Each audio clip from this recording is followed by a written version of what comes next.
Yo, what's up, guys? The Insane Game Freak here. And with the recent announcement of another arcade quote unquote definitive edition of Street Fighter V and also a definitive edition of Horizon Zero Dawn, I kind of wanted to ask the question, is the problem becoming definitive? Or is definitive the problem? Intro start.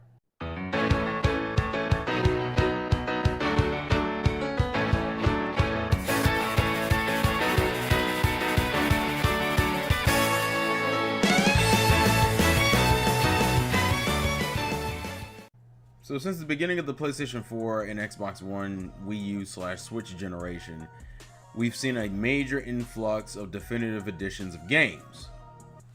And because of that, it has created a situation in which we're constantly getting definitive editions of not only games that came out on the PlayStation 2 era and Xbox 360, we're also getting definitive editions of games that literally came out the year before in the form of like Tomb Raider and The Last of Us and Uncharted. Games that aren't even like a few years old yet. And then now it's gotten to the point where we're getting definitive editions of games that are literally been on the same console.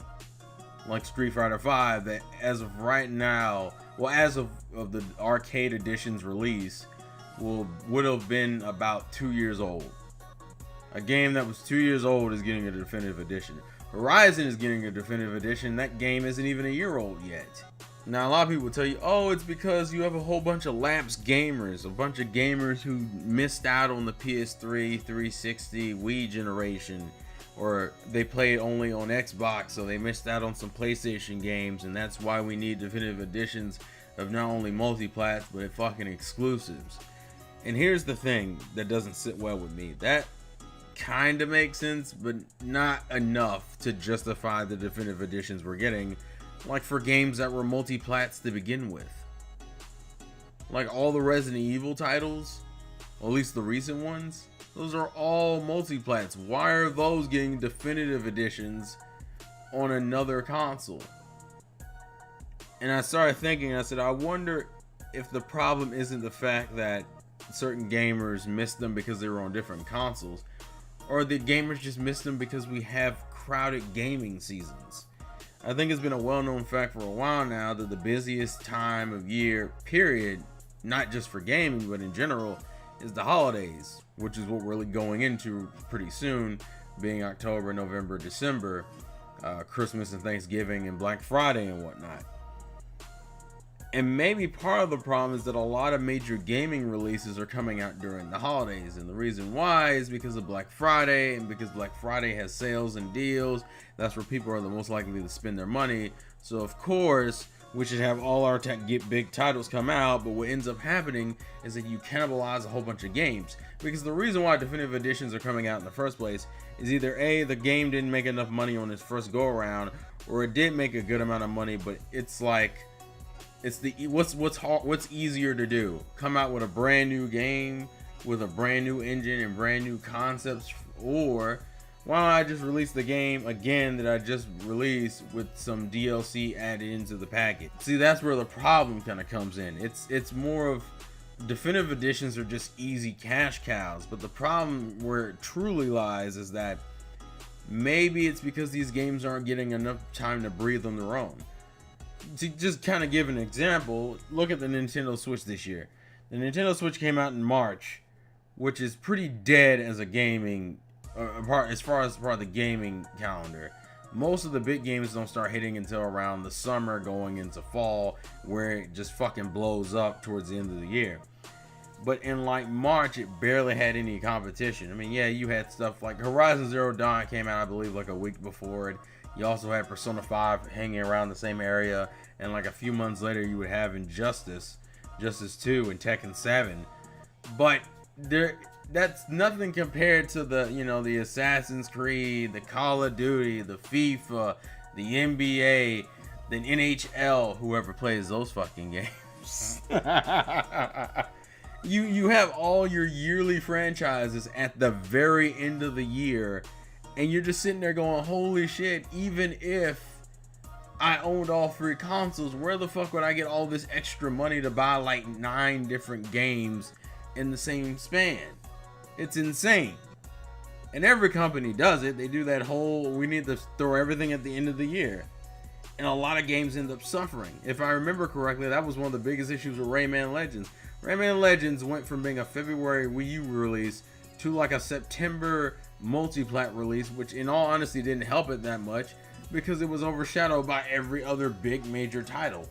We keep, as gamers, we all know, and most of us should know, that all of the most of the sales that come from gaming come from the casual market, which is obviously the reason why you throw a whole bunch of games at the end of the year, because most casual gamers aren't playing shit in the beginning of the year, or they're still playing the same games they were playing at the end of last year. So of course you're thinking, well, we need to throw everything out in the holiday. The problem that becomes out of that is that now for the hardcore gamer, they don't have enough money, so what they end up doing is either getting the game on sale or at a cheaper price, which is why I think the definitive editions have become more and more rampant over these last few years. Because the lapsed gamers like, well shit, I didn't have the money to get this during like October or November, so I waited until the definitive edition. But that creates a precedent in itself. If companies, in Capcom, I'm looking at you because you guys are fucking notorious for this shit. If companies keep doing this, then people won't expect them, and I'm already a part of that group. People don't expect them to release the full game when it comes out the first time. So people will intentionally not buy your game, hurting your day one sales for the title, and wait until the quote-unquote definitive edition comes that everybody's expecting at the end of the fucking year. Just like Marvel vs. Capcom Infinite will probably get one, like Street Fighter 5 got one. And what that ends up creating is a vicious cycle of your games not selling nowhere as well as they need to, because people are now expecting, oh, well, you're gonna get a definitive edition anyway, so I'm not overly concerned about buying this version of the game. And obviously I don't have any numbers to back up how bad this has gotten, but I feel like it's leaning into a direction that I don't think people want. We're already starting to get more and more rehashes instead of new original games. And if now, which is probably the reason why the indie scene has blown up in the last few years. Well, I guess it's just the last few years. It probably has been like the last going on 10 years, if I had to say. And it's partially because the AAA industry is just rehashing ideas or just bringing out their definitive editions of the same game, which usually leads into 2 different generations. Give an example, Assassin's Creed. Assassin's Creed 3, I think I've heard mediocre things. And so what they did is they took the best aspect of it, which was the sailing, and turned that into Assassin's Creed 4, Black Flag, and you're just kind of like, so literally this is like a part 2, but you're gonna charge me $60 for it. And you're just kind of sitting there with this like look on your face like, oh, that's the generation we're in, isn't it?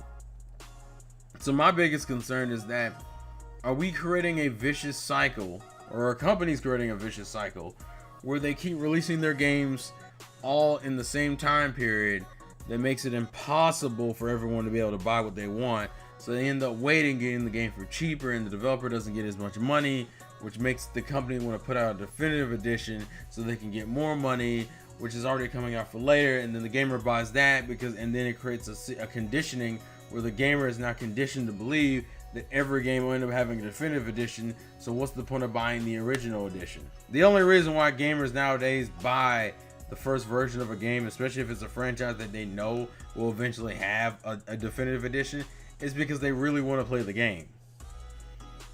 But if gamers become more complacent, well, not complacent, if gamers became more patient and say, well, fuck it, I'll just wait, what happens then? Do the definitive editions still come? Like, what's the criteria for a definitive edition? Does the game have to sell moderately well to justify a definitive edition, or what?